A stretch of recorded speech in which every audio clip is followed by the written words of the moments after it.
So it was a very exhausting process, and it was exhausting because we were telling the stories of a bunch of people that we lost to heroin and crystal meth and the disease of addiction.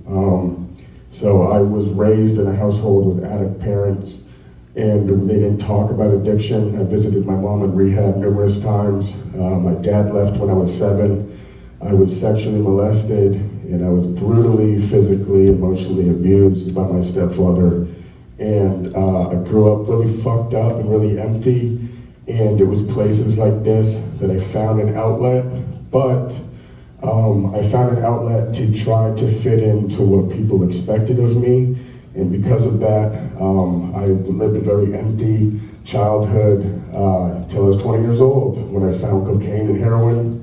And I took all that pain away from me, and it replaced it with meeting some of the most remarkable, interesting people ever, but living on a total edge of psychotic abandon and criminality. And I was homeless, and I went to jail, and I went to prison, and I destroyed every fucking relationship, and I nuked my life, and I brought a child into this world that I wasn't prepared to take care of.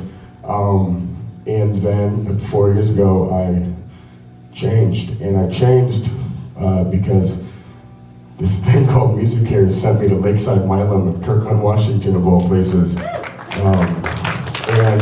I met incredible people there, and sadly, most of the people that I got really attached to are dead at this point. I was somehow one of the success stories.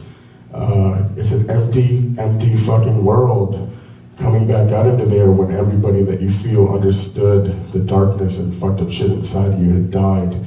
And I found that through talking about this stuff, it normalizes it and it makes it relatable, because most of you probably have some relatable thread within my story that you're connected to. And it makes me not feel so alone, but it also starts the dialogue about this, and it makes it so that we can help people so that they don't go that way.